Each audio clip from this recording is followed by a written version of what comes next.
আমাদের ঈমানকে নবায়ন করব কিভাবে? নবী তখন বলেছিলেন, জাদ্দিদু বিঈমানিকুম বিকৌলি লা ইলাহা ইল্লাল্লাহ। তোমরা বেশি পরিমাণে আমি আল্লাহর কালিমার জিকির তোমরা বেশি বেশি করো। তোমাদের লা ইলাহা ইল্লাল্লাহর জিকিরের পরিমাণ তোমরা বাড়িয়ে দাও। আমি আল্লাহ তোমার ঈমানের নবায়নের দায়িত্ব নিয়ে নিলাম। এজন্য সম্মানিত মুসলিয়ানে কেরাম, আল্লাহ রাব্বুল আলামিন আমাদেরকে ঈমান নামক দৌলত দিয়ে আমাদেরকে দুনিয়াতে পাঠাইছেন। আসলে আমরা কত বড় সাআদাত সৌভাগ্যবানওয়ালা মানুষ আজ আমরা বুঝে আসি না। আমি মুসলমান, আমার বাপ মুসলমান, আমার দাদা মুসলমান, আমার পরদাদা মুসলমান, পৈতৃক সূত্রে আমরা মুসলমান, কিন্তু মুসলমানিত্ব আমি আপনি বুঝি না। ঈমানের যে কত পাওয়ার, ঈমানের যে কত দাম, এটা আমরা আপনার ভিতরে বুঝে আসি না।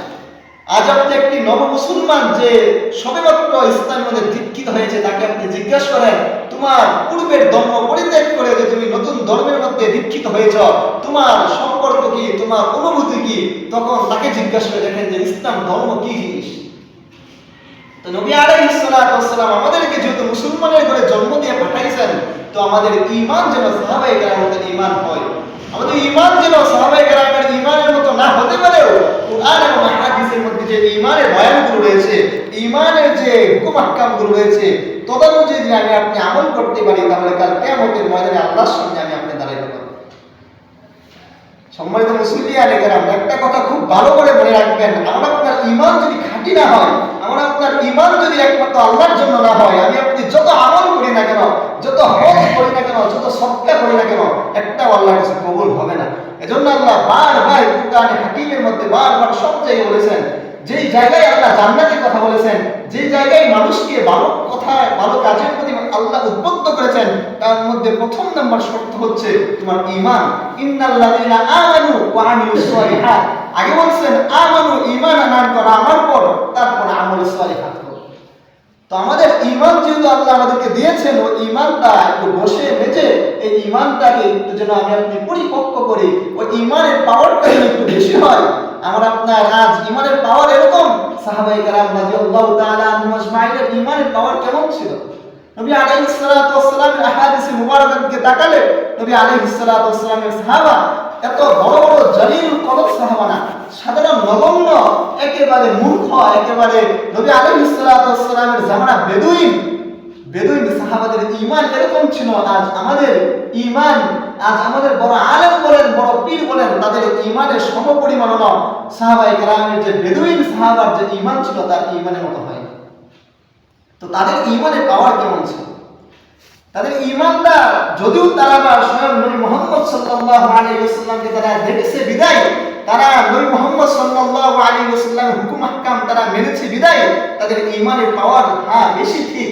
কিন্তু আজ আমরা নবীকে পাই নাই, কিন্তু নবী আলাইহিস সালাতু ওয়াস সালামের উপর যে মহামান্বিত আল কুরআন এবং নবী যে হাদিস রেখে গিয়েছেন এবং নবী যে উত্তরসূরি রেখে গিয়েছেন, তাদেরকে আমরা পাচ্ছি।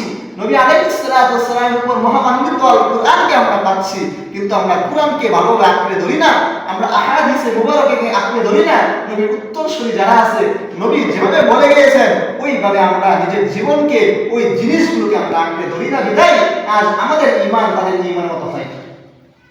এজন্য নবী আলাইহিস সালাতু ওয়াস সালাম, আল্লাহ রাব্বুল আলামিন বারবার সব জায়গায় বলেছেন, মা আতাকুমুর রাসূল ফাখুযু ওয়া মা নাহাকুম আনহু ফান্তাহু। নবী বলতে আল্লাহ রাব্বুল আলামিন বলতেছেন, আমার নবী মুহাম্মদ সাল্লাল্লাহু আলাইহি ওয়াসাল্লাম আল্লাহর পক্ষ থেকে যা কিছু এনেছে সব কিছুকে তোমরা ভালো জিনিসগুলোকে গ্রহণ করো, ওয়া মা নাহাকুম আনহু ফান্তাহু, আমি নবী মুহাম্মদের মাধ্যমে তোমাদের জন্য যে বিষয়গুলোকে নিষিদ্ধ করে দিয়েছি ওই জিনিসগুলো থেকে তোমরা বিরত থাকো।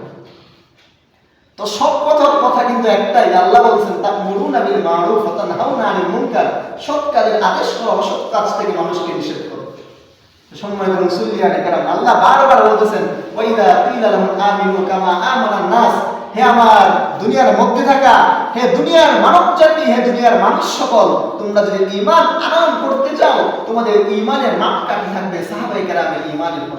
আমানান নাস, এখানে নাস দ্বারা উদ্দেশ্য হলো সাহাবায়ে কেরাম।